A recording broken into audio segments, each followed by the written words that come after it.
replace so many of these for Casey's General Store. And they This is my ignorance on alcohol laws, but is that all it takes for them, or they have to get able stuff going on? Where's my That's all son? it takes for this. They just need that from us.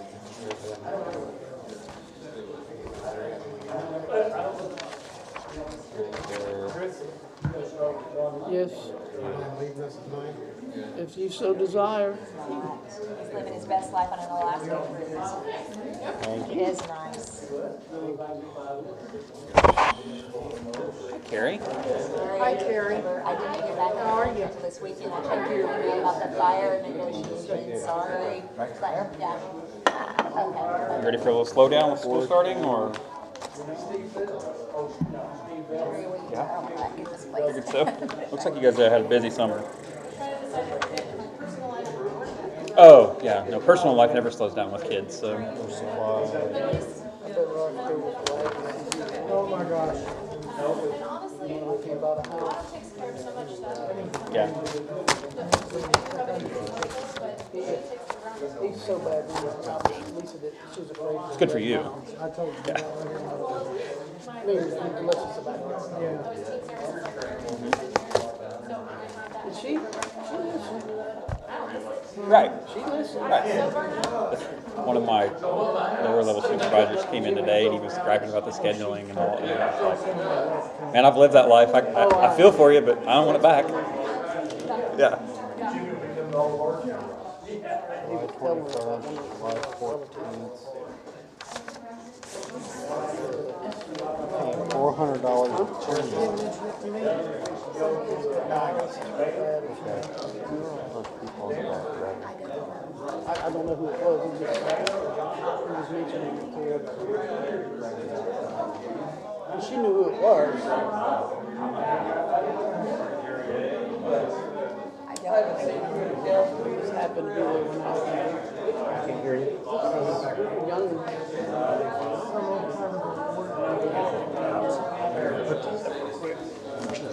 Was your mom and dad married when you were 66? I don't mean what you were, but were they married then? Were they living here then? I'm sorry, but There's what I'm getting at is there was a woman this is at the same age as your mom, Julie Kelly. This is too small, I As soon as can't she read. married, that was one of the women that worked at the Dairy to Life that gave the ice cream cones to President Johnson. That wasn't her though. Is that right, Kyle? I'm sure you've heard that before. I would have heard that. I'm nearly certain. Okay. Well, they blew that one up. He's Because from I surely Locust heard Grove. that. He's on the chair They were board. married yet, though. I guess There was a Julie Kelly always that about was to get one an of the award from Jeremy. Yeah. They're not girls positive. at I the was Dairy born in or women. 73. No? He's in that fire department shirt. So. That was her. All right, Okay. I'm gonna go ahead and call this But I meeting may to be order. wrong. I don't know. I've asked Councilman Gantier to lead us in prayer and pledge. Please rise. Let's pray. Heavenly Father, Lord, we thank you for all that you've done for us. Pray this meeting will go well. Ideas will be exchanged. Help us to make proper decisions for what's best for the city. And we thank you. In Jesus' name we pray. Amen. Attention, salute, pledge. Pledge allegiance to the flag of the United States of America and to the republic for which it stands, one nation, under God, indivisible, with liberty and justice for all.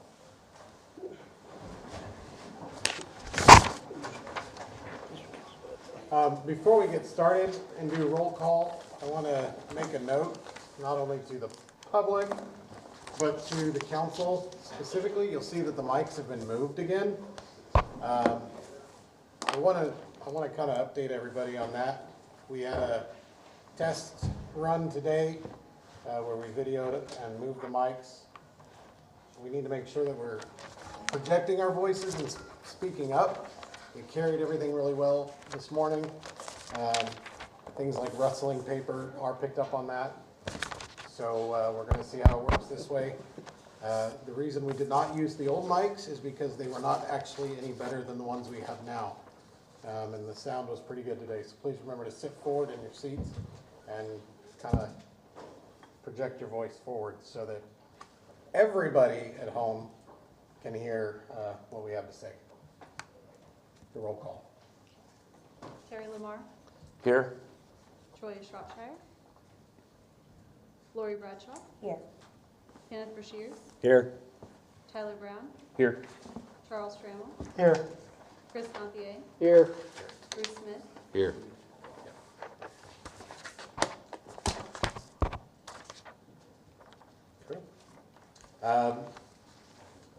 Petitions from the audience, we have one right now. Mayor Trammell. I guess I need to sign this. I don't have a pen, so I don't know. All right, we'll get you. I didn't come prepared, as always. You're taking away from your 5 minutes. Okay, I'll sign it later on. Thank you very much for reminding me. First, I just want to say thanks for what you all do, okay? I know what you all do and everything else you do is important to the city. I've been asked, and I'm just going to be short and sweet, short and sweet. I was asked by a group of people in the city to talk about the budget and why I did some things I and the council did while I was mayor. I'm not going to call individual names. I'm just going to explain some of the items of concern and why during my tenure I did some things, okay? First, you all know city receives no property tax. Second, city's main source of revenue is sales tax, MUB, and fees, cost, okay? The clerk's office receives this money that's collected by the state on the 10th of each month. She then has to balance the books. She has to balance the books. The liabilities have to be input, and then you get a fund balance at the end of that, whatever the date that time is. It is not real time. Don't kid yourself. It is not it's a real not time system. Okay. Now I will tell you this right now that if it wasn't from Oklahoma Municipal League, you'd receive less money. Second, budget. Whenever I was here, everything I did had a cost associated. Every item I did anything had a cost associated with it. Grants, I'm going to talk about some different items. Grants. Grants have a cost associated with them. No matter what it is, you have a cost, because you don't get a free grant. You get a 20% grant, matching grant, work grant, or whatever the grants are. FEMA grants are the same way. When we had 21 disasters during my term of office. 21 disasters. So we were reimbursed for that time, okay? All right. Now, the other thing was, the grant that I absolutely despised, and I know this one makes people happy, was employment grants. We received some employment grants, okay? The one that I think that you'll remember is the COPS FAST grant. In 2010, we received what we called a COPS FAST grant. This only covered the salaries. It didn't cover benefits. Now, you didn't pay anything up front, but at the end of the terms of the grant, you had to fully fund it. This also required you to fund the number of officers that was in that grant after a certain period of time. So I can tell you back then, in 2010, the number was 19. That included the chief and the assistant police chief, okay? All right? Now, we received and agreed to do this. I didn't agree to it, but the council did, okay? Now, other thing we'll talk about, next item we're going to talk about is comp time, okay? Comp time. Comp time costs you money. Basically what comp time is when an employee banks a group of some time back, you have to pay him for that. We were audited. I was not budgeting comp time, put it in the budget. We had to pay it out at the end of the year, okay? In lieu of paying overtime. And when a person leaves the city, you have to pay that comp time, okay? We eliminated comp time where we could and offered separately incentives and changed paging system under the fire department in order to control their fire time. The employees still receive the overtime due, okay? All right? I did not like it, and so that's what we did. Workman's comp, light duty, I can show you where that cost you money, okay? Now, I'm going to talk about the year end June 30th. I'm going to talk about this lady right here. I've heard all over the town that we can't get our numbers. Well, I can tell you right now, she still has to do on June 30th, we close the books, she has to reconcile everything back to June 30th. She then has to take the money that she receives on June the 10th and put that money back and reconcile that money. It is not possible for her to do her records, send to the accountant, give it back 2 or 3 times and get you the numbers that you need by the 1st of August. It's not possible, because you get them on the 10th, you only have 15 days. And if you do, she's Houdini, and I don't think she is, okay? But that's not possibility, okay? You only so many calendar days, okay? Every month a report is generated from this office. If you don't get a copy of that report, expenditures versus revenues, you need to have it. That shows you your fund balance from last year, your fund equity, it shows you your expenditures, and that report shows you that much money, okay? And it tells you what you have left, if you made money or lost money. So there should be no surprises to you as a council member in April or May when you get that report, what you're doing, how you're looking. There should be no surprises. So you should have a pretty good idea of what it is. Your budget committee, the only thing I can say is your budget committee needs to, huh? 30 seconds. 30 seconds? Okay. I'll have to shorten this up then. Your budget, huh? Yeah, your budget committee needs to be more involved, okay? PBWA is two. I want to talk about the real property acquisition fund real quick. I told Zach I'd talk about real property acquisition fund. Real property acquisition fund is a fund that we created. And what was the fund that we created back when we did grants. This fund was an accounting fund where we had deposited the grants and we paid for the grants out of there and paid the matching funds out of it. It was a good accountability fund. When we had money, by resolution, we moved 0.1% of our monthly total into that account to pay for it. We also paid for properties that where we had liens against to pay for them, okay? So that's what we did. And I'm going to tell you that finally, it is your responsibility to the employees and citizens of Pryor. Don't blame others for previous administrations and shortfalls, and don't take credit for something you didn't do. Remember, we are a charter form of government city that allows for the department heads to manage their department. But council and mayor, you control the approval of funds by resolution and ordinance. Use it if necessary. Don't be afraid to go to the public for an election, or do not say, I can't afford it in legal terms. I was sued one time. We had a budget committee chairman that was boycotting. Okay, I was served legally. So you can do cost cutting. I was served legally in cost cutting measures because I did no overtime. I said no comp time. And we reduced signature approval. Zach will tell you. And they even reduced my signature approval as mayor. I had no signature approval. So all I'm going to say is, and don't let the general fund impact rec center, street department, and the capital outlay, because those are separate funds. Make sure you do that. You know, now I can walk away here in just a minute and tell you, I'm going to drop the mic, like I said, 5 minutes, my 5 minutes is up. I'll give you a short, brief time. So I want to say thank you for what you do, but you hold the keys, and goodbye. Thank you, sir. Thank you, sir. Thanks. It's always good seeing you in this building, Jimmy. Good to be here. As he runs out the door. All right, I'm going to turn a little bit of time over for Chief Cantrell for a presentation. You guys want to come over? Ethan, BK, you want to come over? Brandon? BK can come too. He's your guy. So these two guys, if I see something that kind of out of the scope of duty that they've kind of done, taking that step above, I like to recognize them. I was working this day. It was May 28th. There was a call come in on Orphan Street that an infant had been attacked by a pit bull. I heard them going to the scene, which was just right over here, and then I heard them immediately heading to the hospital within, I don't know, a minute of the arrival. They were headed to the hospital. So I met them at the hospital as they were rushing the baby in. The baby was in extreme critical condition at the time. You can imagine being attacked by a pit bull, a little infant, what it was. The fire department arrived on scene, and Captain Merrick, showed up, and he saw the baby, and he immediately made the call that we're not waiting on the ambulance. The hospital's right there. We're going to jump in the cruiser and go. So him and Officer Consine took the baby to the hospital. I was out there for probably an hour and a half that day, and I watched them, several of the fire department guys, and Ethan were up there cleaning the baby up. The baby was covered in dirt, large lacerations. They sat there that whole time and cleaned that baby, put new towels on the baby. The dad was there. I talked to the dad for quite a while. Just how they handled that situation and how they handled themselves, and it went above and beyond, and it made me proud as a chief to see guys doing that. And I know BK is the same way with his guys as far as stepping up and taking that into their taking that child's life into their hands and saying, we're not waiting, we're going. And they can attest to it. They don't want the recognition, but, you know, like I said, it is, the baby made a full recovery.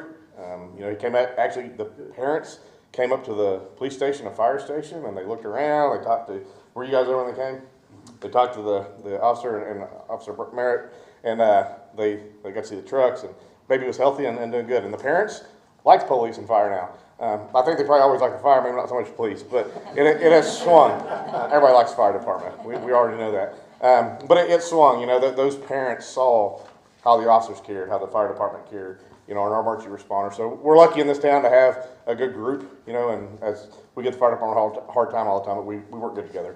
And this showed how good these guys work together. So I want to present them an award. It's just kind of like the last time we did it, just a Pryor Creek life-saving medal that we order for these guys that they can have for some keepsake and some recognition. Ethan. And Ethan's a new officer. He's got less than a year on here. I don't know, how many years of law enforcement do you have? Just shy of a decade. Okay, so he's been in law enforcement a while, but he's been with us, he's new to us. And Captain Merritt's been fire department? 24. So 24 years. So you've got a wide range there of these guys that are coming together and working. And they do this all the time. They work together as a team, and they work great together. And when one says something, they hop into action and get together. And then I just typed a letter on a letterhead, just kind of, you know, summarizing the event for them, the way they can have it for keepsake. DK, you want a picture? We'll get a picture of you guys. I'll sit right here.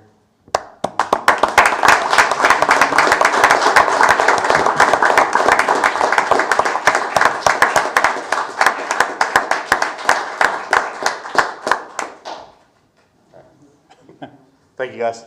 Thank you. Appreciate it. Appreciate it, Brandon. Thank you, both of you. Definitely appreciate that. Give everybody a minute to clear out.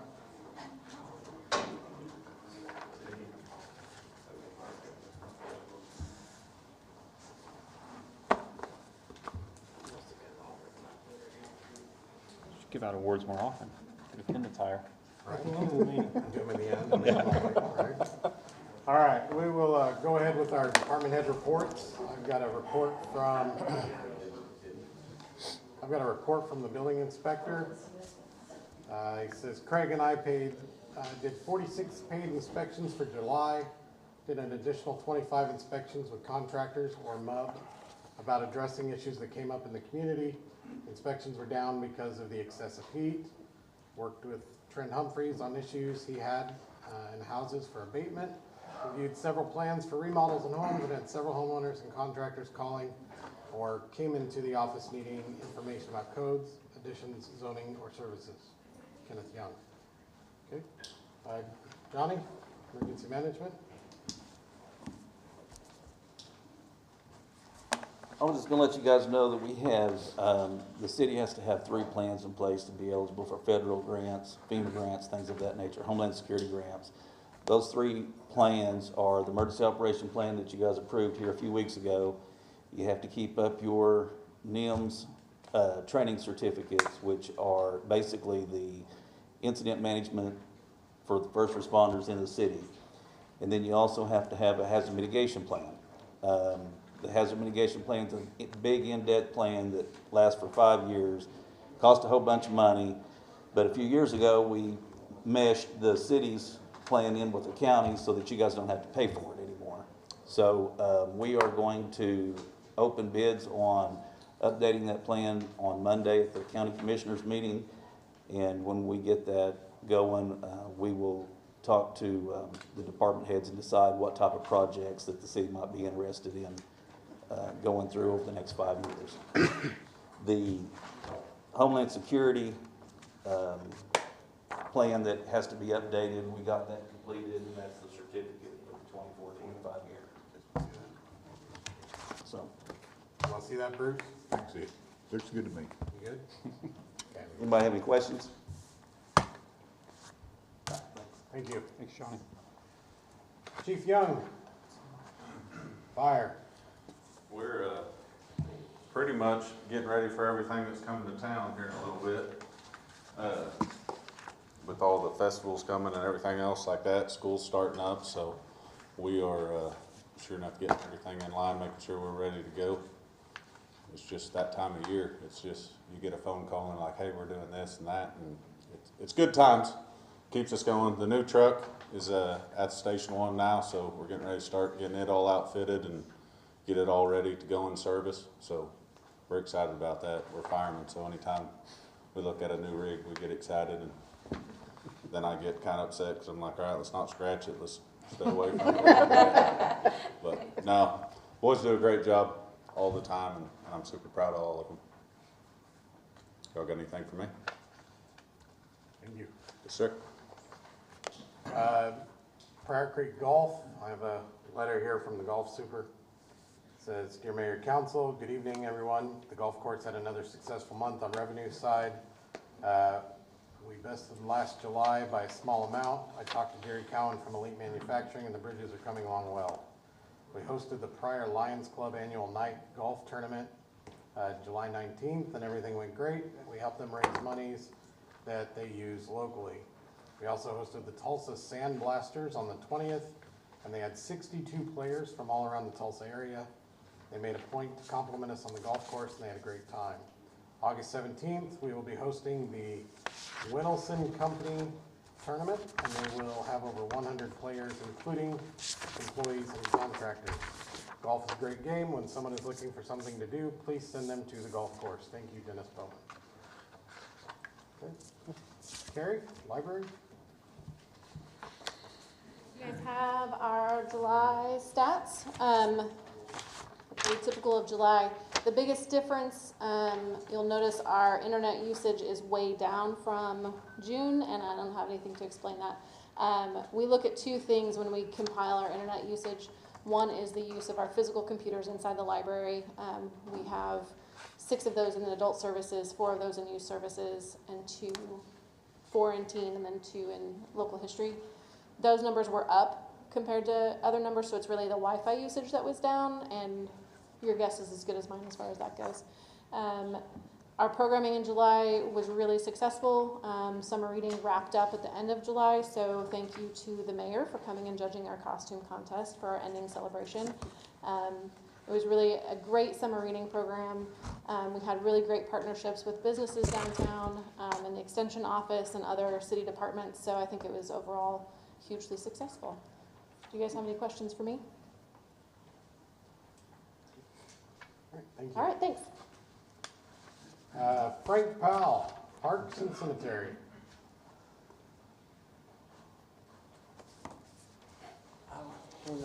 Part of our summer maintenance, so we're actually staying pretty busy, and the grass is showing some signs of slowing. So, like this past week, we got to break off and do some work on the island and fix some fountains in the pond. And we've been having a lot of electrical issues at the tennis court with the lights, and we had some fixed the other day and was told that breaker was going to need to do a big upgrade. And then since then, now we got some issues at one of the poles, so we're dealing with that. Other than that, it's actually going pretty good. Cemetery, you know, it's been able to handle so far. Everything's going good. Haven't been hit with a bunch of funerals, luckily, and stuff like that. So everything's gone pretty good. We've had a couple of guys, again, caught vehicles on the trail this week trying to drive. If anybody knows it, I don't know if to mention the business, it said Sooner Recon on the truck. They were driving around the trail. But the pools got broke into. There's nothing left in it to hurt or destroy if they broke into it. But other than that, just everything's actually going pretty good for the most part. I've got one question, or a couple questions about the cemetery. How's it going out there without replacing Charles? Well, I mean, so far, like I said, we haven't been hit with like a big stretch of funerals, and this with the heat and the mowing. We're handling it. It's between Dusty or I at the park, going out there and covering her. And okay. I mean, we're still going to want the other guy for sure. You know, we can't keep doing this, but so far it's gone okay. And what fiscal year or calendar year do you expect that you're going to be opening up the new part of the cemetery in Graham? It won't be on this fiscal year. There was actually some issues with the engineering company when I had it plotted out, and so I've gone to getting it resurveyed. They left some roads out and stuff, so I'm working on that.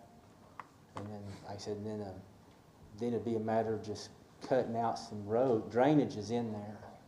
So then it would just be a matter of cutting out roads, even if we just gravel them first. So there might be a chance of next fiscal year, but it's not gonna happen on this fiscal year. Who was the engineering firm that did that? The infrastructure, Steve, like right before he retired. Okay, Yeah. thank you. Thank you. Police and shelter. Jeremy, Becky. Yep. Sorry. Yeah, you're police and shelter.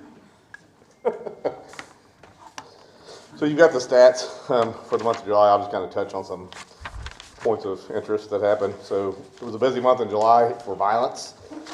July 6th, there was a stabbing in Green Country Mobile Home Park. A juvenile was stabbed in the neck. Luckily, he survived, but it was very close to being, a fatal injury that he received from a boyfriend of his mother that lived there, had mental health issues, and unprovoked stabbed him.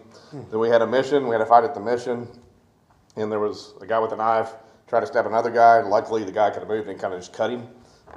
They were superficial wounds, and we still arrested him on the charges. And then on July 22nd, there was a incident at the Econo Lodge on the south end of town. A guy had mental health issues, had some guns in his car. There's a lot of red flags there. If you look at his social media, drove through the Econo Lodge a couple times.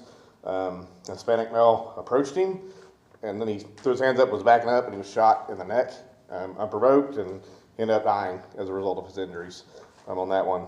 The shooter called 911 and was telling us I had just shot somebody. I'm headed to show to turn myself in.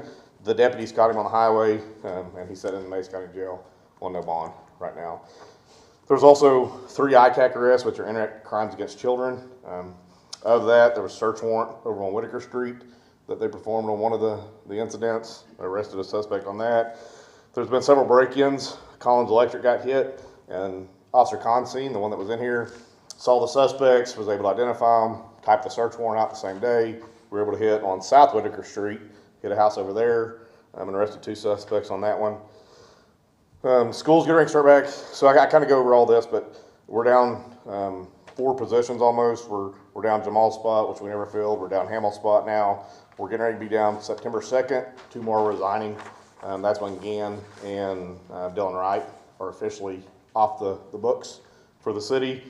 I have spoken to the school about the SRO position because as of this point, if I pull from the street, we're going to be short on the street. So there's going to be a revolving door through that school for a while. I spoke with Lincoln about that. So we're going to be eating overtime up in that position.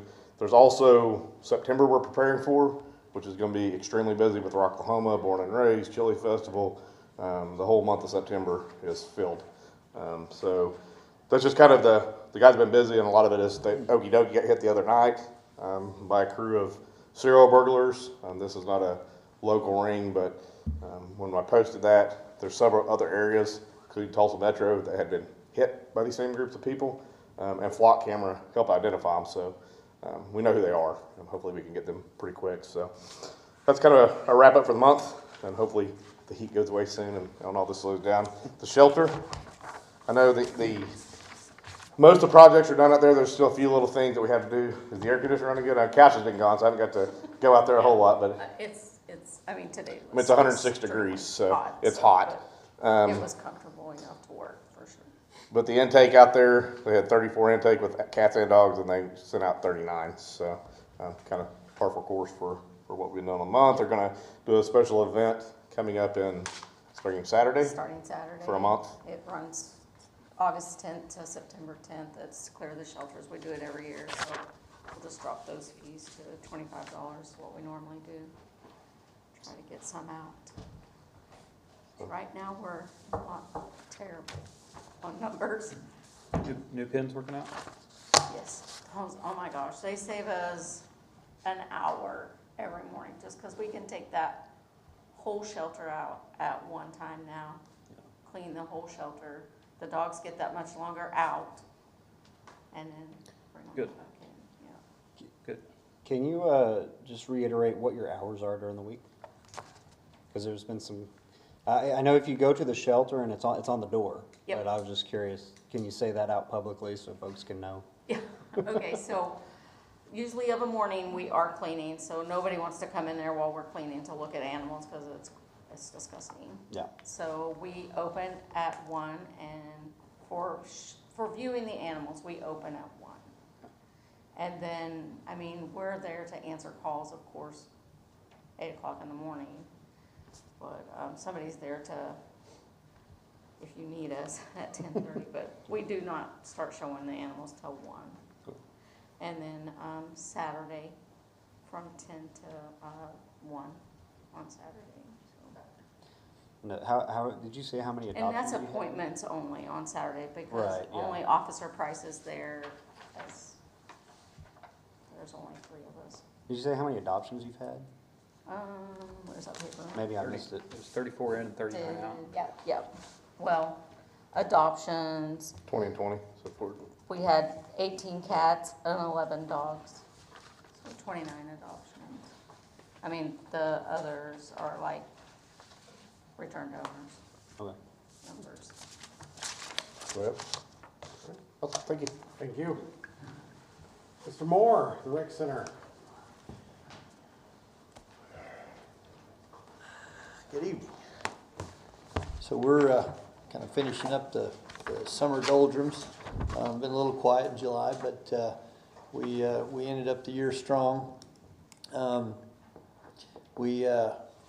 Let's see here. We were up about 18% overall from last fiscal year to the end. Started out about 1,537 members. We finished with 1,818, so that was a good thing, up about 280. And so our goal for this year, we've set it trying to get up to 2,000, on a regular basis. So we'll see how that goes. We've got a few things we're implementing, trying to make that happen. It's been quiet on the HVAC side right now. We're waiting on the big unit coming in September. So, but otherwise, as far as maintenance goes, we've been pretty fortunate lately. We did have 179 new members in July, 40 new Cherokee Nation members, and we have 601 total in the Cherokee Nation membership program right now. So, and a year ago when it started, after that first month, it was 249. So, it's grown nicely, and I've kept in touch with Danny Callison on it, and they gave us another $25,000 here about 60 days ago, 45 days ago. So he's pretty committed to keeping that going. So they're happy with that. We had 403 people last month sign up on the walking track. We had 1,863 day passes, child watch, weight room, group fitness, pool, and basketball last month. So we've had pretty steady flow there. Again, we're like everyone, kind of waiting to get our financials wrapped up. We will end up upside down on paper just because the capital is inside our daily operations, but we spent $279,000 on HVAC stuff last year.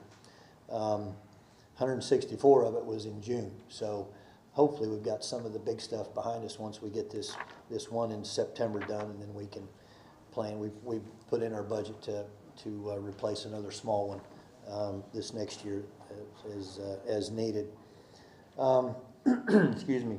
In aquatics, we're finishing up 89 swim lessons. We had 9 public parties, 2 private pool parties. We've added, excuse me, we've added Wednesday evening for family swim. We're going to try that. Usually it's Friday, Saturday, Sunday, but there's been a lot of interest, so we're going to add another day and see how that goes starting this month. Again, we've got, the pool is popular. We'll be hosting the high school swim team after school program, Special Tigers. We have our own swim team. We have a lady that's teaching infant survival swim, and within our group exercise classes, and all of that takes place on Tuesday. It's Monday, Tuesday, Thursday, but on Tuesday all of it's happening. So from 4 to 7. So we are minimizing membership access, or day pass access, I should say, during that time, because it's gonna be packed and just can't really afford any extra bodies, but those are all paying customers, so that's the upside on that. Our pickleball group's going strong. I don't know if y'all follow our Facebook page, or they've got their own Facebook page, but several of them picking up medals last weekend over in Arkansas, and we've had a lot of out-of-towners recently come and play pickleball.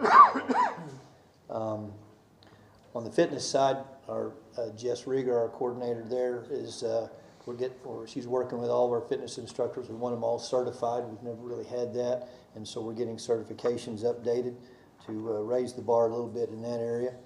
And then we have 3 board spots to fill, and we've got some candidates for that, so we'll get that to you probably at the next meeting. So, any questions? Those are the highlights. All right, thanks.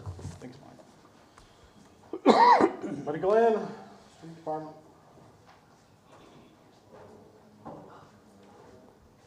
Well, we've been staying pretty busy. We've been getting the crosswalks and stop bars painted before school starts. We still got probably another 2 days left on that, and we ought to have all those done.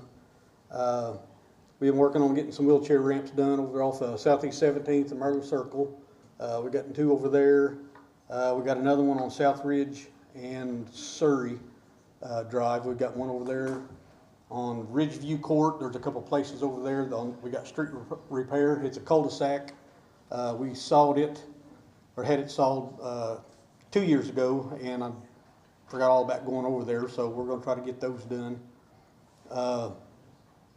Mowing and weed eating, I tell you, the grass is it's finally, the moisture's getting out. But I mean, we just been mowing extra, and I've got one guy on one crew. I pulled him off just to try to keep up with the weed eating, trying to get things sprayed. But there's I don't know what type of weed. I just call it super weed out there now, that it takes about a month to grow, but I mean, it's like a tree.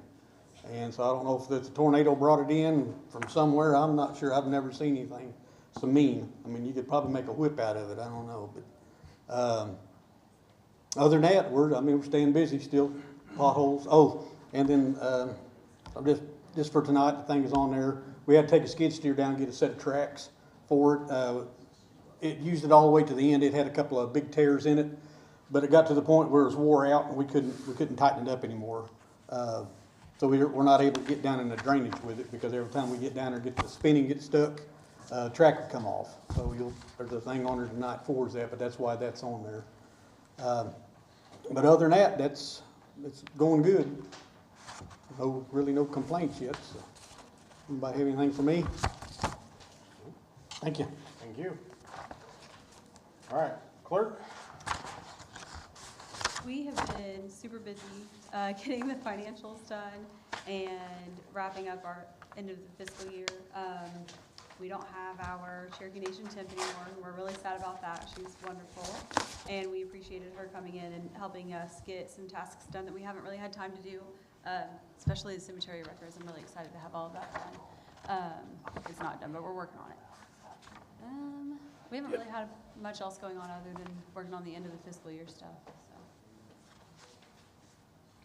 All right, thank you. Item 4, consent agenda. Do we have any items that need to be pulled off? L. L, H. Letter I. H, and I. B. B, G. G. Okay. Any others? And can I get a motion for A, C, D, E, F, J, K, M, N, O, P, Q, R, and S? I'll make a motion. I'll second. Have a motion from Brown and a second from Sear. Thank you. I talked to Congressman Burkeen today, and that's where my mind went. I knew that wasn't you. I'm sorry. Brashears. Makes more money than I do. A little bit. All right. Call for the vote. Lamar, Yes.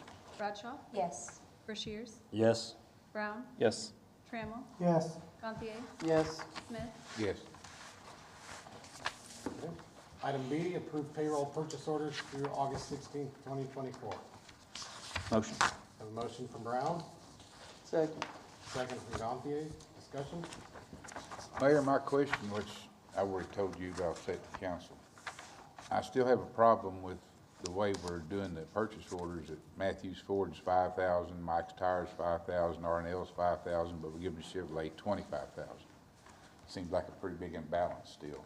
So, did you want to, this is for payroll purchase orders. Those aren't payroll. You want to pull off C instead of B?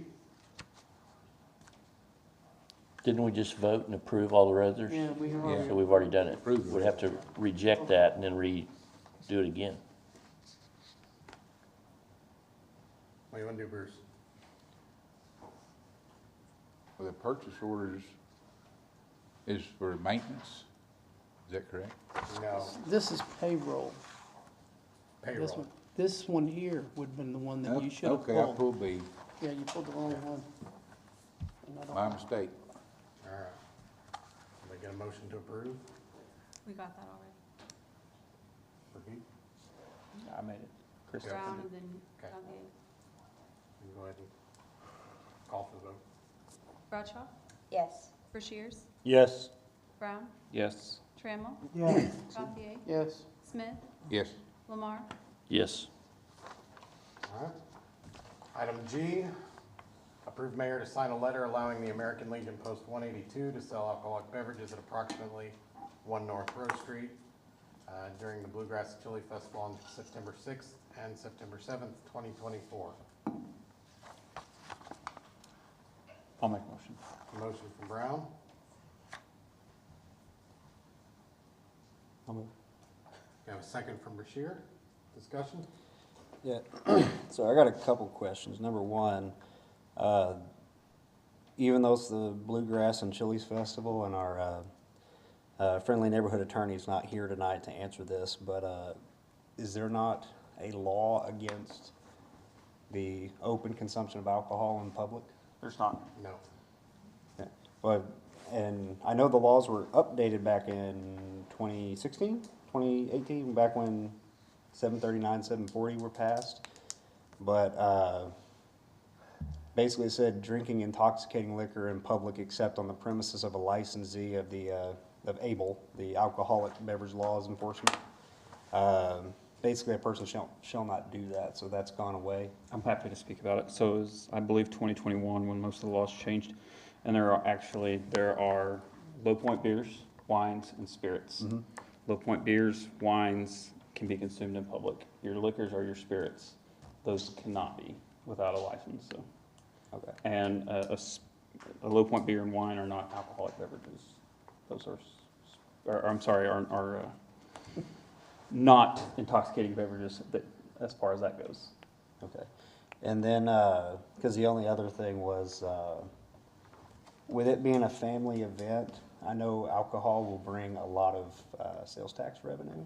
Is there any concern about this is going to be in the middle of downtown, in the middle of the event, is it not? It will be a part of the event. The event this is their 44th year. They've been operating for 45, obviously one for COVID didn't take place. Right. And through every one of those years, that has been a part of this. We also have incorporated into this the Dam Jam. Even though the Dam Jam is gonna start and end at the rec. Typically every year with that, whether it's been in the park or it's been at the rec center, that has been a part of that. And so to incorporate both events into one, we've invited the Dam Jam to come up to, so now you're understanding, Tim, am I saying this right? The Dam Jam will come up to the tent for the conclusion of their party, where that's where Legion 182 will be taking care of that. Okay, and then the only other question I had, and this is strictly for my education too, but if I remember right, and Tyler, I guess you can help me understand if it's been updated that an establishment, and I know this is at an event, so it's not a establishment, let's say, such as Salmonella's, but are they not allowed to sell alcohol within 300 feet of the property of a church as well? Because I know there's been a lot of discussion about that amongst the citizens that I've heard. A lot of frustration about that. I'd have to look up They're right specific there by statute the, on.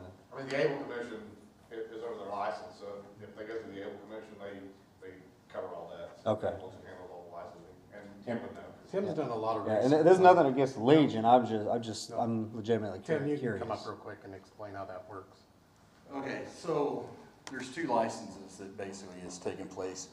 So our first license we have is a establishment license. Right. Which means we can't sell liquor from the American Legion within so many yards from church. This is not that. This is an event license, a special event license. So there are some waivers that the Able Commission gives to allow people to go and sell liquor during an event like this. It's a special event license. Right. So to take the worry away from a lot of people is we've applied for the license for 2 days, only Friday and Saturday during the event. It only can happen within that event, which is, if I remember right, Adam can correct me, it is from alleyway to alleyway on the north and south side, and from basically Highway 69 to Kuwaya. And then it's going to go a little bit further in that green space of John Hawkins, around that green space to City Hall, and then back to that alleyway. So it's only confined into a fine area, but that's within that event. Okay. So, And this question is just because being a public family event and there being alcohol mixed in with it, is there any concern about, I mean, I know the laws of public drunkenness are still applicable. Anybody gets crocked, they're gonna be talking to a police officer most likely. But do you have any rules or anything in so place the that benefit keeps of somebody using from- the American Legion to do that is our liability licensing takes into effect in that. So Okay. the American Legion holds the liability of that. And what that means is that all the people that are going to serve beer with us, now the event, according to Able, does not necessarily mean that you have to have a serving license. But because of our insurance and the Legion taking this responsibility on, our insurance requires all of us to take the Able serving license. So number one, what that does is it allows us to tell if somebody's taking too much alcohol, and so we can cut them off. And our people are trained to do that. Also, based off our insurance requirements, we have to use it's out of the state of Arkansas. It's a little ID thing that you scan the driver's license, and it tells them if it's a fake ID or not a fake ID, and if they're 21 or not. Uses a little code on the back of it, and we have to do that at our establishment. We'll implement the exact same thing there, basically because our insurance takes care of that. So. And we have a staff law enforcement, so we'll have plenty of officers all over town down there. And the other thing I might mention while I'm hip here is, I know there's concern about why the Legion, and we have an agreement with the EDTA, and I think, correct me if I'm wrong, Adam, but I think we're the only vendor that's gonna split our profits when we reach a certain net profit with the city of Pryor. No other vendor is gonna do that, and like I said, we've taken on all the liability, and taking on the negotiations, also taking on the risk. If nobody buys anything, the Legion's responsible, not the EDTA or anybody else, so. Correct, that's the reason that this isn't the EDTA doing this. The original concept was that volunteers would work the beer garden, and that was not a risk that we wanted to take. As Tim said, the Able Commission would allow that.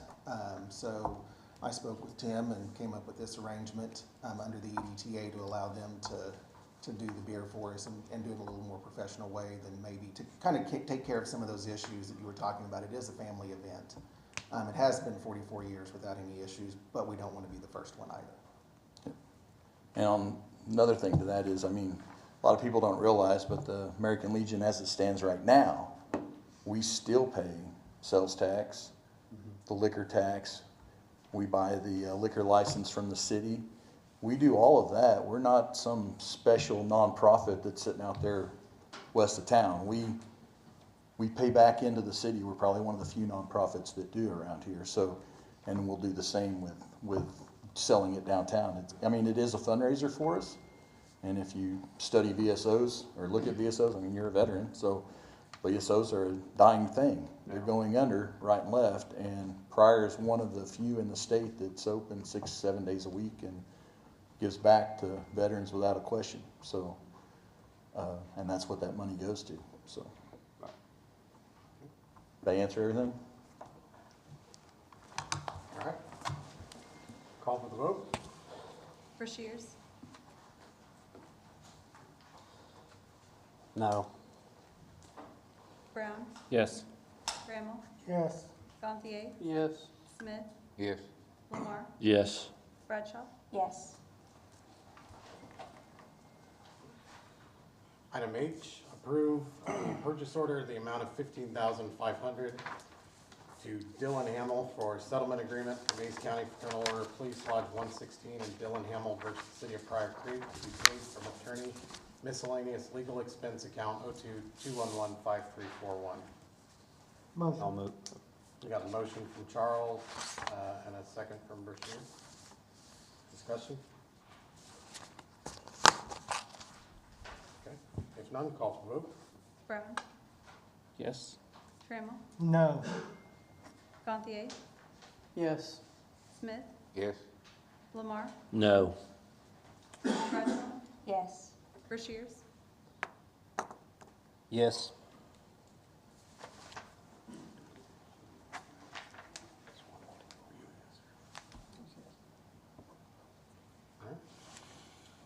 Item I, approve amending Graham Community Building rental agreement and raising the non-refundable rental fee from $50 to $80 to offset utility costs. The refundable deposit of $50 and $10 fee for additional days will remain unchanged. Have a motion. I'll make it. Motion from Bashir I'll second. and a second from Bradshaw. So as we went into this, we've talked a lot about the Graham building and ways that we can kind of support that building. We just put some air conditioners in there. We've got other investments that need to be made in that building. But more so as we got to looking at lease agreements with the Arts and Humanities group, one of the things that we found was that in their lease, it stated that they were responsible for 2/3 of the utilities for that building. So as we got to visiting with the Arts and Humanities, it was made clear that, we'll just say sometime back, a previous administration had verbally told them that they were not responsible for that portion of their lease. And so for more than a decade, they've not paid that 2/3 every month.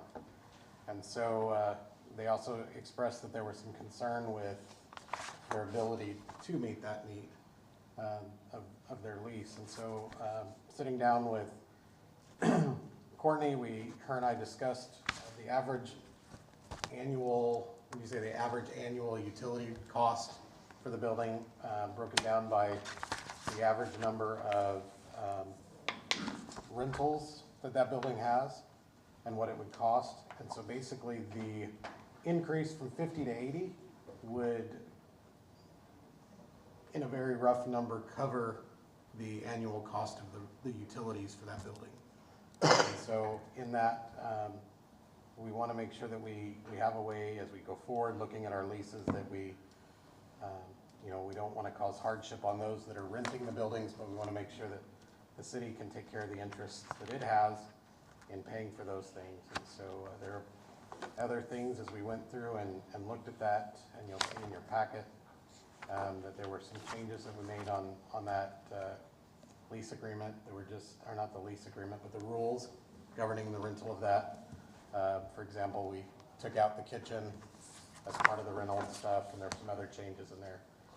And so with that, we just want to make council's aware and bring that to you guys for informational on why we want to raise that to $80. Any questions? Yeah, I'm not really bothered that, we have to raise the rates and things, but some of these We're to protect like, I know we're not doing the kitchen, so where it says an inventory of the kitchen and other equipment to be used shall be conducted by could possibly be other equipment and things, and I think some of these clauses that were in here is to protect the city's interest. And I'm a little hesitant about some of these clauses that were being removed. Chris, what letter are you looking at there? The city of Pryor Creek is on page 13, I think it is, of the packet. And number 5. Okay. It says an inventory of the kitchen and other equipment to be used shall be conducted by the person or group requesting the use of the same with the city janitor prior to using the facility. At the completion of the program, a follow-up inventory shall be taken. The cost of replacing missing or broken items will be deducted from the deposit or bill to the renter. As it stands right now, the only thing available are the chairs and the few tables, which I don't know if you've been in there. Those tables are, I don't know how to politely say it, they're in rough shape. Grody. Yes. And those chairs do stay, for the most part, locked up in the back closet by the ladies' restroom. So.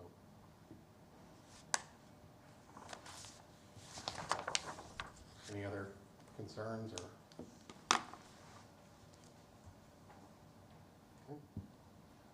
If none, we'll call for the vote. Trammell, Yes. Gantier, No. Smith, Yes. Lamar, Yes. Bradshaw, Yes. Rushiers, Yes. Brown, Yes.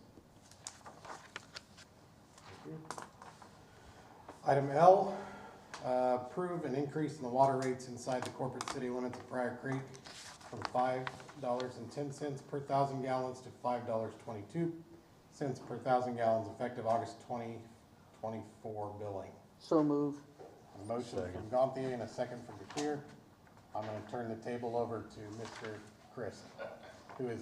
Well, I was going to use the technology that you guys got, but it's under an update right now, so. It's almost there. Let's go old fashioned. You guys had a packet that I provided you, a letter from myself, a letter from, OWA, and a kind of a snapshot of where we stand with everybody else. I got copies up here if anybody would like. Anybody want a copy? Here, okay. Let's kill that tree. No. So OWA has the authority to look at their costs every 2 years, or I'm sorry, twice a year, January and July. About 3 years ago, 2.5 years ago, they did a cost of service study, and they have a 5-year plan that says every 6 months they're going to take to their board to increase their rates because of inflation, cost of services. They've got some capital improvement projects they're doing. So what that means is you see me last February, so now it's August, so we're back at it. Well, we've been done the past 2-3 times, and we just pass it straight through, okay?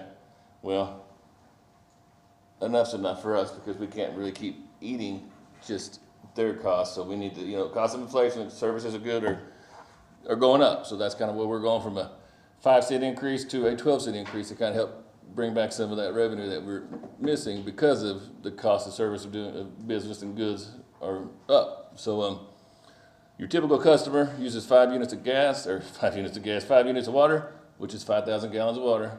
At 12-cent increase, they're going to see a 60-cent increase on their bill. So that's kind of where we're at. I'll entertain any questions. If you look at this chart, we're still the lowest ones in this, basically, and you go from Tulsa to the northeast. If you're kind of wondering why some of these towns have orange, that's the public power communities I deal with a lot. That's GRDA's customers. If you notice, rural water districts, they're high. You might wonder why are they high? Well, they only got one utility to deal with, so they got to make sure their rates are big enough to be able to handle what they got. We're fortunate we got all 4. It's fortunate and kind of unfortunate, but electric subsidizes everything. That's just the way the world works when you have your own power company. So that's where we're at now, but we would like for all utilities to stand alone, so we're not subsidizing one utility with the other, so that's kind of where we're at, and I'll entertain any questions you may have. See you again in February? Huh? See you again in February? Well, did you watch the news with Claremore? No, but I heard it was in. Yeah, so you're going to see me probably in October because Speaking of electric, GRDA did a cost of service study for them. Do you realize if you're not doing a cost of service study every 3 to 5 years, you're behind the 8 ball and your system's gonna go down. So it's gonna not be very good. So we've actually got one in our budget to do this year because it's been 5 years. 2019, I think, was the last one we did ours. So with us switching to the smart meters, it's time to make sure we're billing the customers the appropriate rates, because right now we are getting billed, and I don't even know if I should be talking about this because we're only talking about water. So we'll talk about that in October when I come. I apologize. The attorney's not here to steer me in that direction. So let's talk water. I don't know if I can ask this, but well, it's a general question, but I understand that rates have to increase because, well, everybody's looked at their bills lately and everything's gone up. Do you have an idea in your head how a number of people who are finding it difficult to keep up on their payments, or do you have any, is there any? Well, we get the phone calls. Help with that? We get the phone calls, and we do provide them with numbers. I mean, the federal government does a pretty good job with DHS, Oklahoma DHS. They have LIHEAP for low-income heating. They have LIWAP for low-income water users. They do a good job. We got a lot of, we've got something called CARD, Community Action Resource, something. When you add more on your bill and you want to donate to that card, that money goes to that card. Card has a pot of money that they can use if somebody comes and says, hey, I need some money to help pay for my utility bill. They'll cut us a check. We don't deal with that money. We collect it. We send it right to them. A lot of churches will help out. I will say we have, unfortunately, we have a lot of business owners that are well off that will come in and go, I'm going to pay 2 people's bills. And I'm like, hey, and it's like, shut up. I don't know why, but so we got a lot of them that pay their bills, and then the ones that can't afford it will put what they can, and then they realize they have a credit, and it helps them out too. So it's kind of everybody helps each other, but we do give them resources to go find some money. I mean, I don't have money to give them, but we do provide them resources to go find some help. Yeah, so if somebody's needing help, basically they just need to reach out to you. Well, they can reach out to us and we can kind of send them in the right direction. And There's we no allow, guarantee, right? I mean, if you're in good standing with us, and we understand there's times people are just having a bad month. I mean, we will work with you. I mean, we'll make you pay a little bit now, a little bit later, but you got to come in and sign the agreement, and you got to follow that agreement. If you don't follow that agreement, I'm sorry, but I mean, we got to pay our bills just like everybody else. And like tomorrow, it's cutoffs, so we've got quite a few. All right. Any further questions, comments, concerns? Thanks for coming up to explain it. Hey, thank you. I'm here anytime. My door's open. Anytime downstairs if you want anything. Call for the vote. Gauthier? Yes. Smith? Yes. Lamar? Yes. Bradshaw? Yes. Rushiers? Yes. Brown? Yes. Trammell? Yes. It works. All right. We will go on to item 5, Mayor's Report. Letter A, brief update from the mayor regarding the status of the 24-25 budget. I just want to say on that I appreciate Mayor Trammell coming in and he called this morning and asked if he could be a petition from the audience. I called him this afternoon to see, what he wanted to discuss, and I appreciate his comments. As we look at our form of budgeting, when we look at the statutes that govern that, he's 100% right. The statutes don't require, the state doesn't require any action on that really until August 1st. And then from there, we have a dedicated amount of time to get that to the accountant, who will take it to the excise board for approval. And so I appreciate both Lori and Courtney working to get the month end done, the year reconciliations wrapped up. There's a lot that goes into that as we wait for POs to process from the department heads to get their numbers. Jeff does his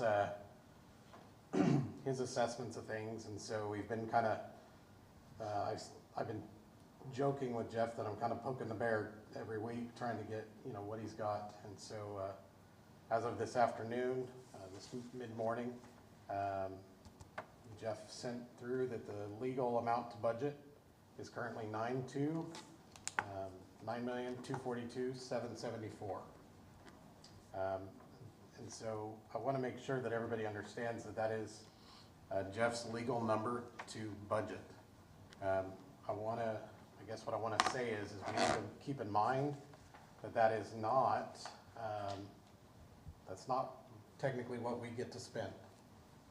The fact that we didn't have any rollover, minimal rollover from the previous year, we still are going to have some saving to do. We're still going to have some efforts that need to go into it. We're going to probably have to look pretty hard at our hiring habits and things like that. But those numbers are getting wrapped up. As we look at those, I want to make sure that everybody understands the direction that was given to Jeff, as Courtney and I talked last week, I believe was when we sat down and talked about the bleed, was to try to figure out where the bleed is that we have. And again, I'm grateful for what Mayor Trammell had talked about with the accounts that several years ago were moved out of the general fund by his administration, keeping in mind that that was a time when the city had more money and they had that money to allocate out to specific things. And so as we got to looking at the various funds that are coded outside of the general fund, we looked at those that were backed by a tax base and those that weren't. And so the direction was those that weren't clearly are being funded out of the general fund. And so that funding has put over time, if you will, a drain on the general fund inadvertently. And so the direction was to give us numbers with those put back in there. And as we do that, that increases our numbers to a point where it'll reduce the amount that we have to cut, but it doesn't reduce the amount of what we have to save. So we're still gonna have to be cautious as we go forward this year. We'll continue to work with our department heads who, I'll say it again, worked really hard and very diligently last year to save where they could save. That story is not gonna change for 24-25. When Courtney plugged that into this year versus last year, as we look at that, we were what did we say? We're pretty level, pretty even on it. So again, you know, like I said, the legal amount to budget is going to be pretty flat, but we still have some work to do to get ourselves out of what was created by spending everything. And so as we go forward, just know that's where we're at. As we continue to wrap up the numbers, that's what we're looking to. We're going to get final numbers as we go on, and then we'll start working with Jeff to get that prepared for council approval, and we'll go from there. You said that was nine what? 242,774. What was it? 9,242,774. And that was just his updated number this afternoon. So that's the ballpark we're in. I would suspect that there possibly could be a change, minimal, but that's kind of the ballpark we're working in. Is that the full amount or is that That the is 90%? the legal. That's the 90%? That is the legal amount to budget from Jeff as of 10/17 this morning. That's the full amount for a general fund? Yes, for general fund. That does not include the other funds. I was going to point to Mike, but he's gone. So that's where that's at. So as of now, that's pretty much the update that we have. As we get more, we will continue to update in good faith that we want to make sure that everybody understands where we're at. Again, if you guys have any concerns, you're more than welcome to come into my office. We can talk from there. Okay. Item B, discussion and possible action to amend the minutes previously adopted from the July 2nd, 2024 regular meeting to correct item 5B, Jayco in the amount of $35,000 for four 5-ton units, and B&B Sheet Metal Heat and Air in the amount of $54,292 for four 10-ton units, 4 horizontal coils, 4 upflow coils, and 2 furnaces. Motion. Motion from Brown, Second. second from Charles. When the minutes were originally typed up, I think we put in the minutes 135,000, and then I believe Tyler had caught that was an error, but Tyler had sent in 153,000, and it was 35,000 was the amount for that. So and since that had gotten approved, we just need you guys to basically approve amending the minutes to the 35,000 that they bid. Any questions? So how much was the error? The one that we made a mistake? It was in the minutes. It was in the minutes As as a, it was just a 135,000. scrivener error. For Okay. Jayco. Okay. And that very well could have just been, I don't know, it could have been anything, but point is, we've got the right number now, and we just need to amend it to that. Good catch from Councilman Brown. No further discussion, we'll call for the vote. Smith, Yes. Lamar, Yes. Bradshaw, Yes. Rushiers, Yes. Brown, Yes. Trammell, Yes. Gantier. Yes. Okay. Item C, discussion and possible action to amend the minutes previously adopted from July 2nd, 2024, regular meeting to correct item 5C, to be paid from nuisance abatement account 4646554450 in the best interest of the city. Motion. Motion from Brown, Second. second from Bradshaw. Again, we went back and reviewed I say we. It Yeah. wasn't we. It was very patiently, Darla and Courtney went back to review that. There was an account number, I think it was 5416 was on there. Yeah. And when we reviewed it, we had actually verbally said nuisance abatement account. And It- so In the minutes, it stated nuisance abatement, I believe, but it had the wrong account number, and that account number doesn't exist. It was just Right. a scrivener's error that nobody ended up catching. I mean, we were trying, but Yeah. And what item was this that we were, this was for the air Purchase. conditioner. Yeah.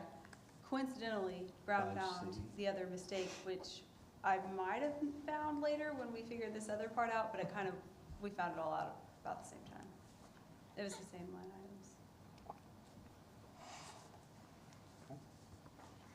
Call for the vote. Lamar, no. Bradshaw, Yes. Rushiers, Yes.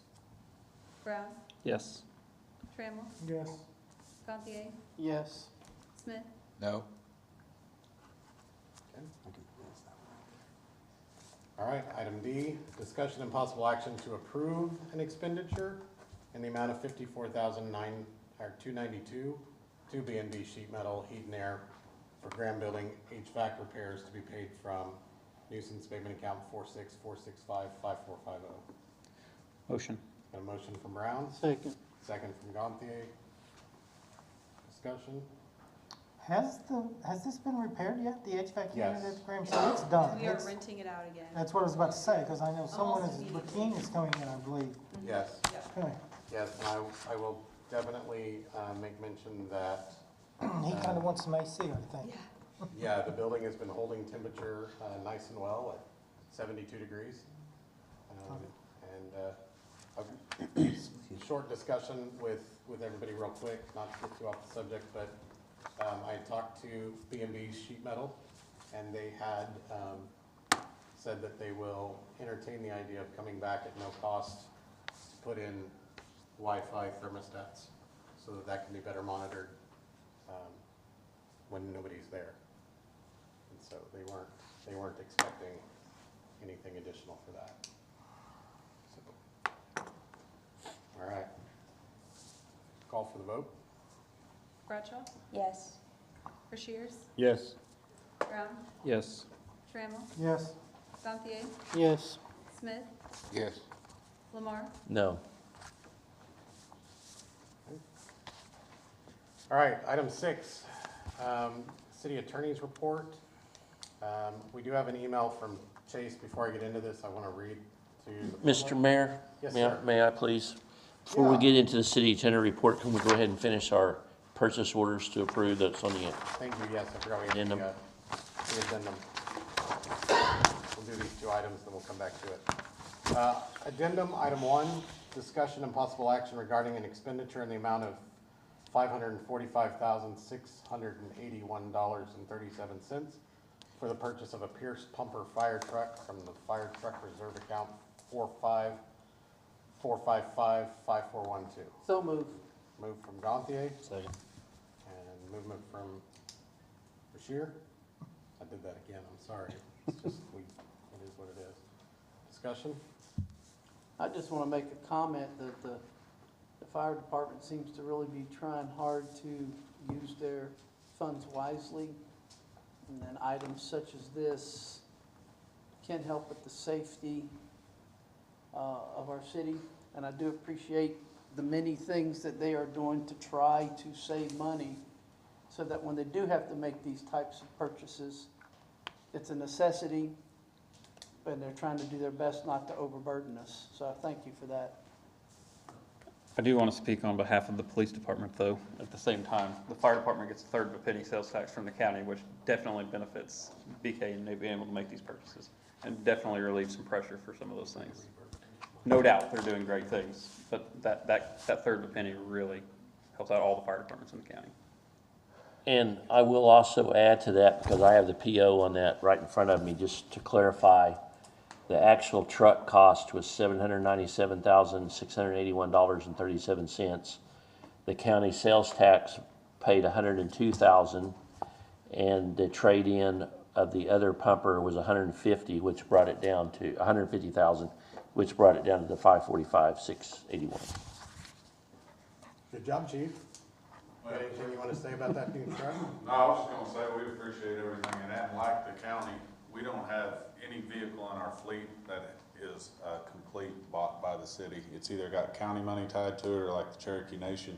So if it wasn't for stuff like that, we wouldn't have the fleet that we operate from either from forestry grants or Cherokee Nation and also that county money, so. But we'll take any more if anybody's got any line. That's all I got, if you don't have anything. EDTA's got some money. Lori says we don't. All right. No further discussion. We'll go ahead and call for the vote. Brashears, Yes. Brown, Yes. Trammell, Yes. Gantier, Yes. Smith, Yes. Lamar, Yes. Bradshaw. Yes. Thanks, sir. Item 2, discussion and possible action regarding an expenditure not to exceed $5,400 to Cassell from clerk capital outlay account 444455417 for accounts payable direct pay add-on. This add-on will give us the ability to direct pay vendors via ACH instead of writing and mailing checks, greatly reducing the risk of potential fraudulent activity. I'll make the motion. We have a motion from Gantier, I'll second. second from Bradshaw. Discussion? Yeah, just, what you said was good. Explain a little bit how this is gonna positively benefit us. Vendors will be able to get their money a lot faster, for one. We'll be able to upload it. It'll be just like employees with their paychecks. We just upload it to RCB's website and it'll process like that. We won't have as much postage going out. We have to mail out every single check that we cut right now, unless there's a couple that the PD will hold and just hand to them directly instead. But for the most part, we're mailing out every single one of those. So it's gonna cut down on a lot of postage costs. And it's gonna cut down on, like I said, the fraudulent activity, making sure that people are actually getting their money instead of getting lost in the mail or whatever could possibly happen. This thing with Cassell gives us the ability to export all of our purchase orders into a CSV format to upload to the bank. Is this the only cost associated with this program? There's no other cost like on a credit card fee or anything? No credit card fee or anything like that. Okay. Sometimes with Cassell stuff, they have a monthly like maintenance fee that you have to pay. I don't remember if that has it on here. And the reason I have it at, not to exceed 5,400 is our rep that we have to contact with Cassell is not responding to me at the moment. I think she's on vacation or something, but the invoice that you guys have is for, accounts payable direct pay, and it says cemetery management right under that for 2,700 also, and that has to be revised. I'm pretty sure this is just $2,700, but I put the PO like this just in case it's actually still 5,400. So, Is this a yearly fee? this is buying the license for this, so we won't have to pay this month, or this money every time. The only recurring fee that we would have is if there's a monthly assurance fee. Has the city ever had any problems with people with fraudulent activity on losing a check or getting a check lost, or? We have recently had an issue with this, yes. We've had to void and reissue checks many times, but we haven't had any fraudulent activity until recently. Can this be used also for other, like, rather than sending a payment for the engineer or whatever? I mean, can this be used in a broader sense, possibly? The only thing that this allows us to do is export a report into a CSV format, kind of like Excel spreadsheet, so that we can upload it to the bank. So if we need to pull that information into a CSV format to upload to somewhere else for something else, we could use it for that, but its main purpose is so that we can upload it to the bank.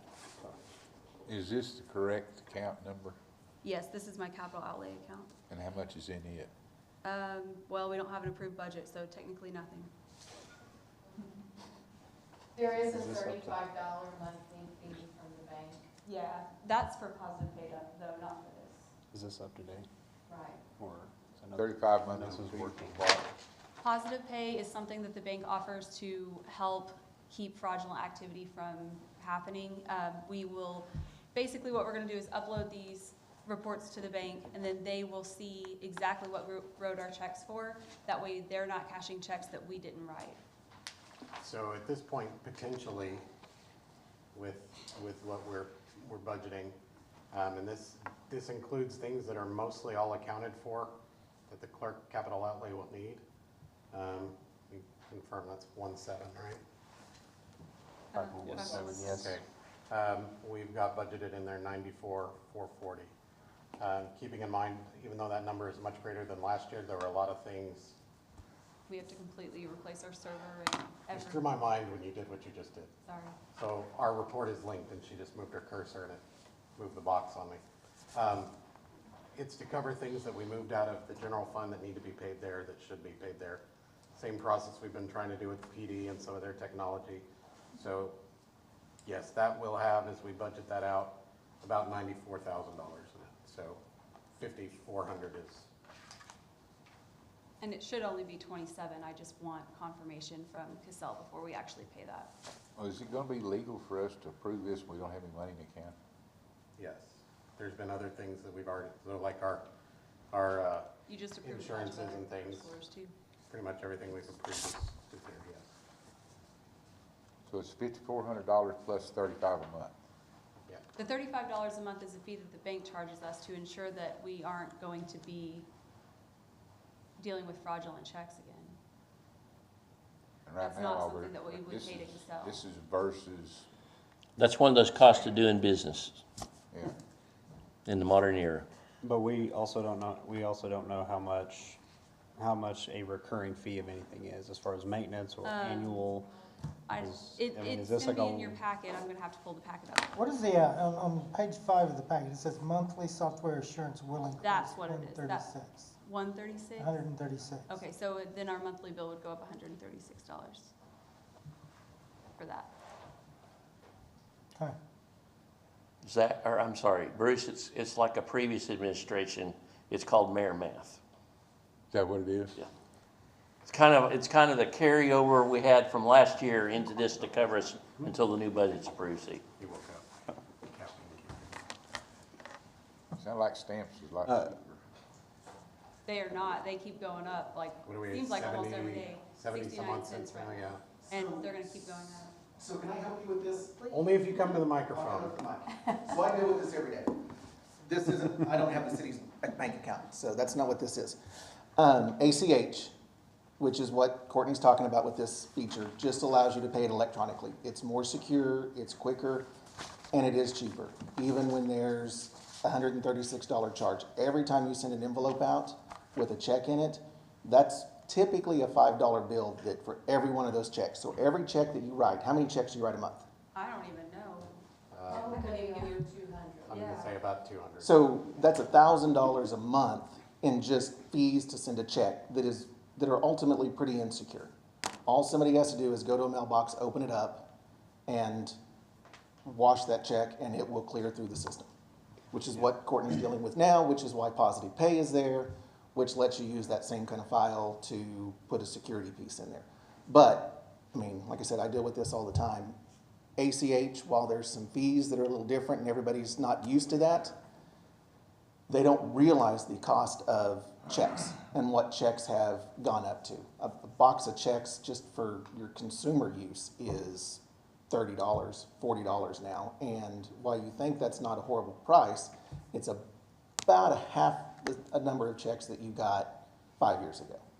So that's my 2 cents worth. I wouldn't question the 136 in any way. We should have done this years ago. It was specifically Bruce Oh, okay. and talking about the, Yeah. the cost of the stamps difference. But it's about $5 compared to, a few Plus cents. the labor and time and postage. And you click a button and it's gone. Bruce, this saves us money on stamps, like they said, on stamps, on envelopes. If there is a fraudulent check, then Jeremy's detectives have to go work that. That cuts down on overtime. So it's all good. Go ahead and do this right now and be done. Sound like a positive deal. All right. Any further on that? If none, call for the vote. Brown, Yes. Trammell, Yep, yes. Gantier, Yes. Yes. Lamar, Yes. Bradshaw. Yes. Rushiers. Yes. Okay, as we go into item 6, email from Chase that came out this afternoon. He's sorry that he couldn't be here, but he had to go home today with illness. Said even though the FFP agreement is on the city attorney's section, I believe you can still meet in your executive session to discuss since it's contract negotiation, even though he will not be in attendance. So, item 6A, possible executive session I feel like we should have this memorized. Pursuant to 25-307B2 of the Oklahoma Open Meeting Act for the purpose of confidential communication regarding collective bargaining agreement between City of Pryor Creek and Mays County, Fraternal Order of Police Lodge number 116. So moved. Motion from Gantier, second from Brashear. Call for the vote. Trammell, Yes. Gantier, Yes. Smith, Yes. Lamar, Yes. Shropshire. No, he's not here, just kidding. Bradshaw, Yes. Rushiers, Yes. Brown, Yes.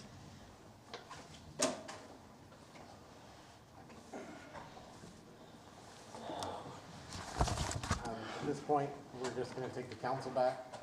The council will discuss this. We'll be back out. Mayor, I think before we go, you need to tell Nina hi, so she'll be happy with you. We're getting reports that the microphones are working well. Okay. Remember, anything you take back there stays back there. As long as we don't take notes on it. Correct.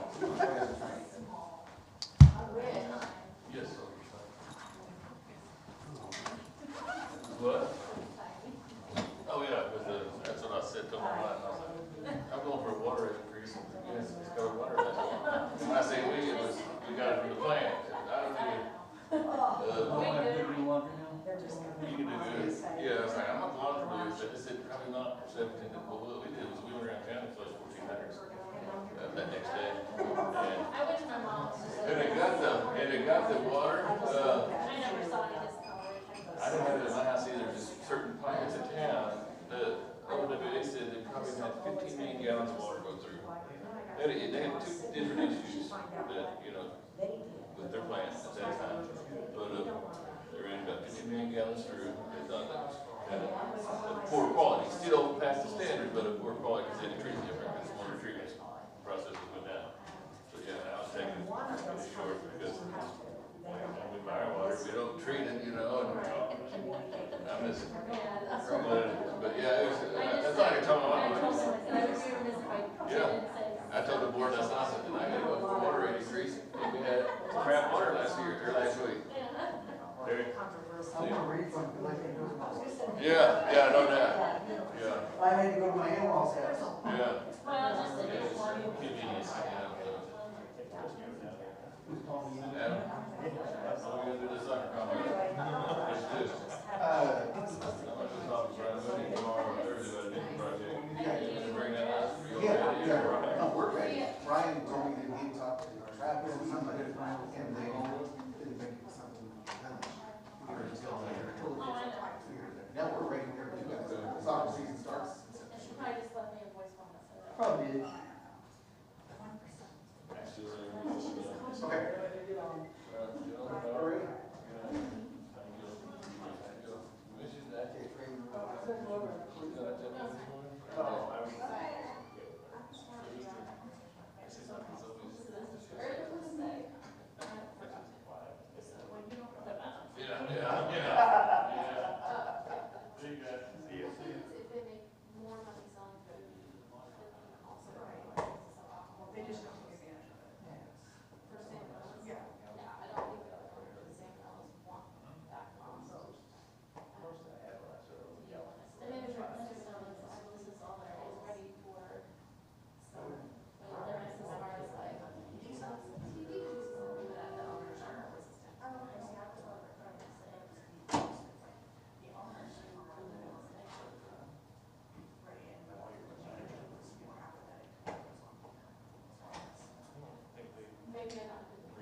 this week. Absolutely. That one, after that night, I quit Kristen. So tell your story, the one that I like so much about the poor lady, the cadre, the poor cadre. Okay, so back when they had Bravo company was Fort Youth Kid Youth, and they had Allied Company over on the other side. So you have the gym here, you've got a building here, and then you had a building across the way, and then you had RHQ, which was over here. And I worked in the last 8 inch. So everybody was asleep, and skeleton work was this. Me, one of the mountains, platoon sergeant, a female platoon sergeant, and the suit. That was it. Bravo company, everything else was basically I got called up 502, transferred me work or whatever, so I just left for one male category, one female category, females. So I go up there, and we're talking, and the student talking, is that one thing that the bunch of months on. Here he is, now says, hey, you want to walk down here and turn that light on. And of course, that particular building, has a day room, and then you have a long corridor and all this. Rooms on each side. All the females were in sleep in the day room. Because that's the way they hadn't earned those rooms yet. And this lady, she looked back at me, they go pray, she said, you must pray. She was all down there, turns the light off, goes back, sits back down. And we watch the light on. So, oh wait, it gets better. I tell the story, people call me a liar. So, here's an alien. That's my son.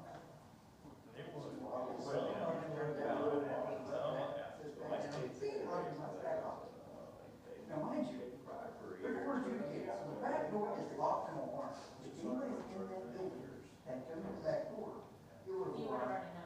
It would have alarmed. And it would let us know because we're all for adjudicating. So she goes, somebody's in this building, you know what Jackson.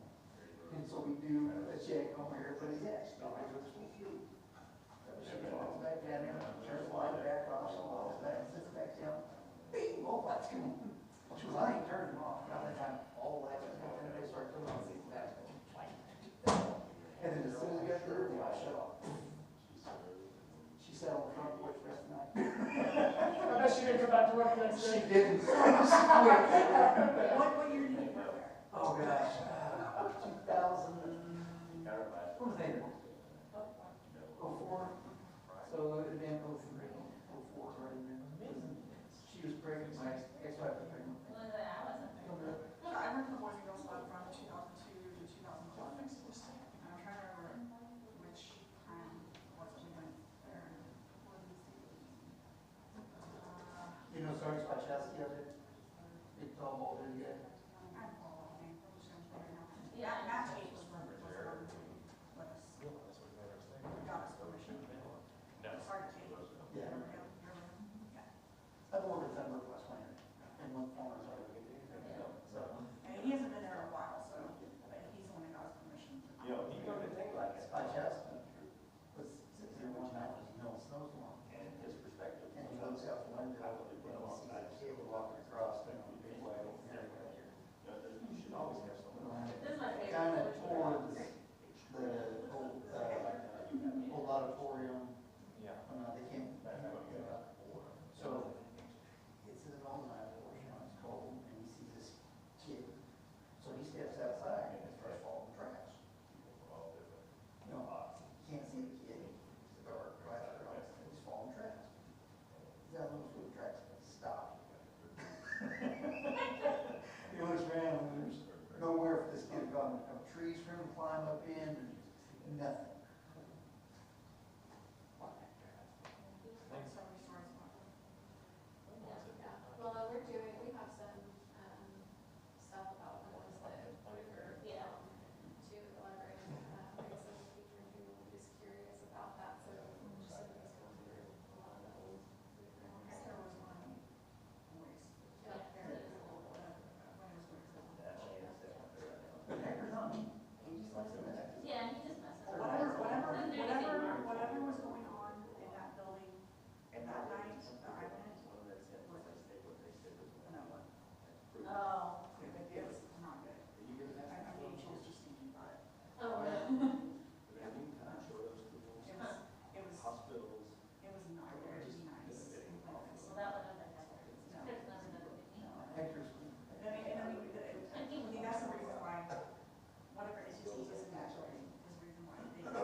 See y'all later.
So does all of the towns, so if they're hired, they come to here, if they're, and I don't sure there's all of them, so the insurance, do that? No, we don't make sure that's. I'm sure that these are. I thought it was a case of county. Oh. Who's the one that fall for enforcement? We think there had to be some kind of code for that. We would have somebody who's enforcement code, be a building inspector or something. It's all under more administration, but I don't know about enforcement. I don't know if they mentioned it.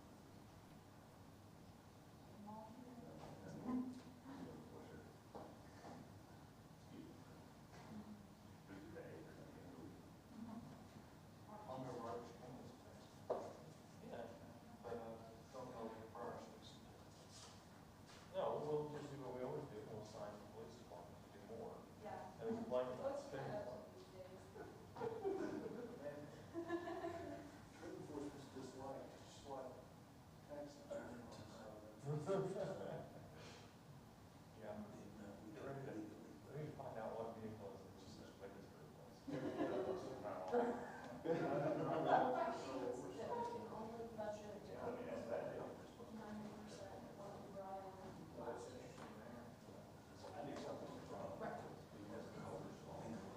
Yeah, I think he's trying to differentiate between what we can budget and what we should spend.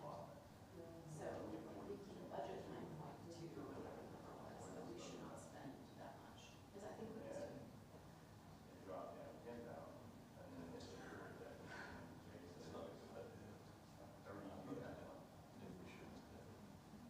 Part of that was calculated, this part of it, the 30% fiscal year, is always confusing or stressful.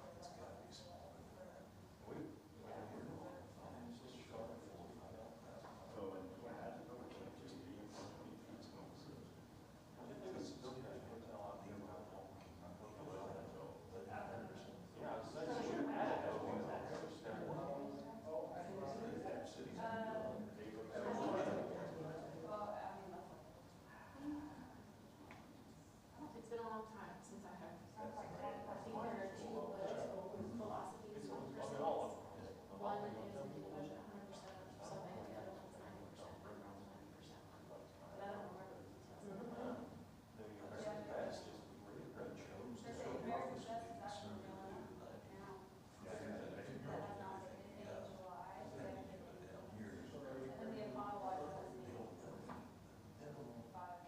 So I think those papers are sticky. Do you have one of those sticky on the back of the orange paper to put on? I mean, American Best Line has like that. But they're, I mean, their payment for July was $1,100. I just feel like. Pretty high. I mean, how do we know how much their sales are versus what their paying? They know, they have a sales tax report. Yeah, there's all the information is solid. Oh, yeah.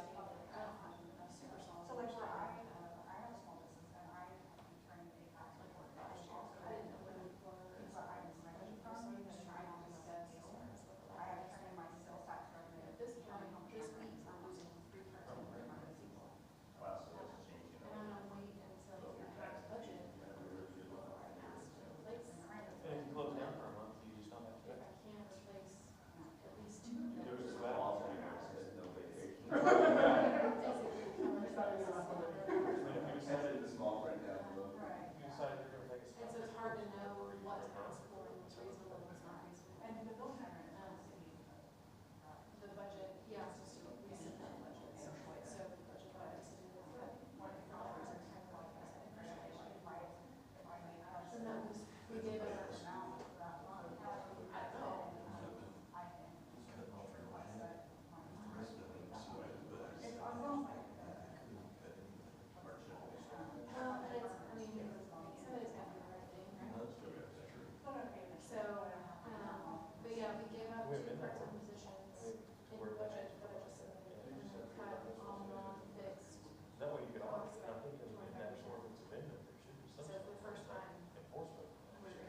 How much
guys that were on the counter signed already.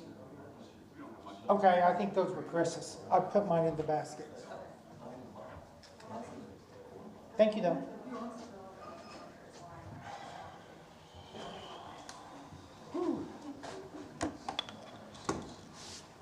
Y'all are still here? Yeah. Some fuel. I know. Did you get that payment? Yeah. Yeah, yes, sir, thank you. Chris, I grabbed the signed POs that were on the counter and put them in the basket. The ones up here were taken care of. These I have a couple questions on. Yeah, I didn't touch the ones that weren't. Yeah, the ones up there were completed.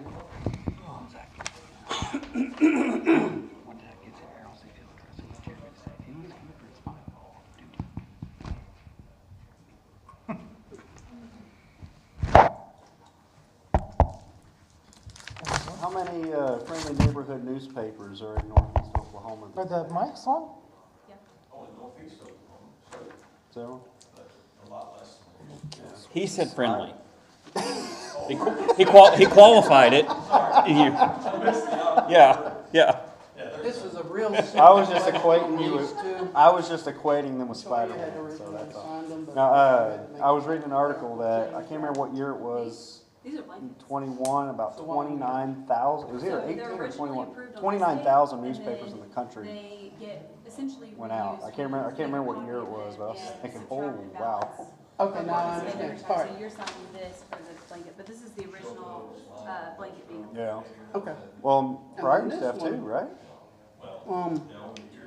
Yeah. Jeffersonian, Daily Got a Times. separate thing attached here that I don't see. Really? Is it supposed to go on somebody else's? I mean, this part is okay, but this is an extra that I didn't see. Got stuck in there? Maybe, Yeah. which means it might not have gone with somebody else's. Oh, this is company specific to the fire department. But it's Right, I see. what you're saying. not here. Couple lines. So if it's meaning to be paid, then you're gonna either Hey, the Nina. one or create it or whatever. But that's a you problem. I just noticed it. Thank you for the you problem. Well, I mean, seriously, I wouldn't know what to do with it, but You're online. I don't care. I'm not saying anything inappropriate. She's the one that was that. You don't hurry up, I'll be spinning you. But, hey Nina, Oh, it's the same invoice number, so maybe this is just, it was odd, and I just wanted to bring it to your attention. Thank you. this might be just a more detailed. I didn't get your, I don't know. Oh, like evidence, huh? Did you sign your name on the tape line? Right. These two, I felt really important. Okay, all right. There you go. Thank takes you. me back to my Army days when I Here, had I'll- a secret clearance. Okay. I've already taken back there. I wonder if it's still active. I'm not sure, but They're I slackers. had to have a secret clearance to do maintenance on our phones because of all the information on it. So I think that one was my fault. Yes, the mics are on, they've been on the whole time. They were. Did you get a text too? Nina said, hey, Terry. Oh, is she grouping us? No. We probably should have, I guess, I don't know. We weren't talking, so it's all right, live and learn. I mean, I don't know what the cons are of having the mics on, or not, the cons of having them on while everybody's gone. Still public session. we're in. See, are we all here? Okay.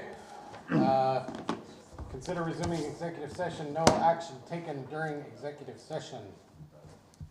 Motion to resume. I'll second. We got a motion from Gantier and a second from For sure. Kenneth.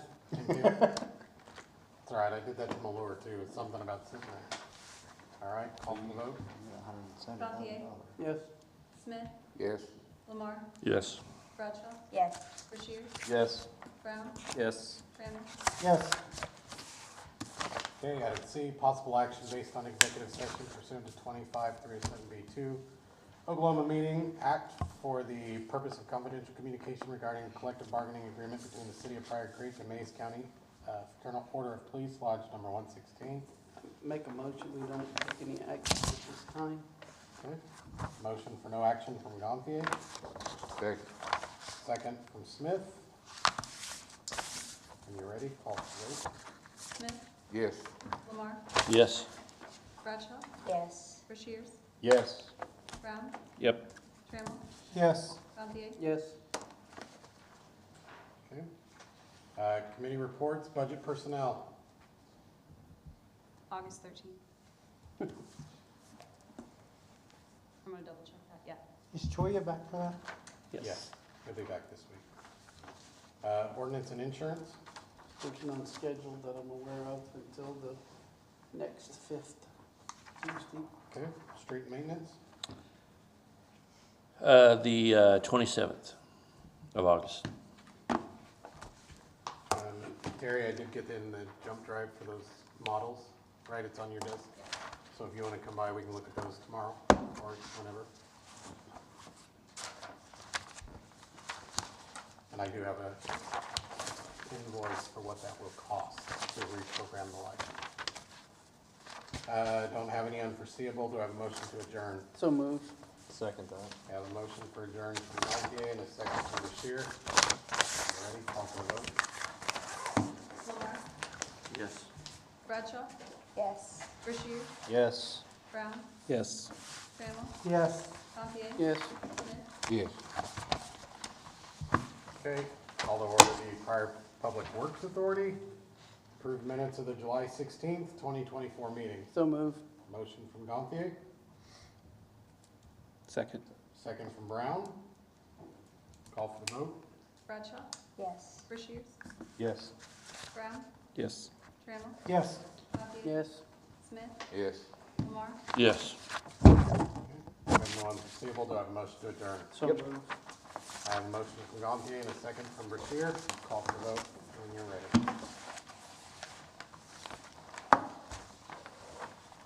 Fred, Rushiers, Yes. Brown, Yes. Trammell, Yes. Gantier. Yes. Smith, Yes. Lamar, Yes. Bradshaw. Yes. We're adjourned. Somebody say yes to that one. Gentlemen, do you all have any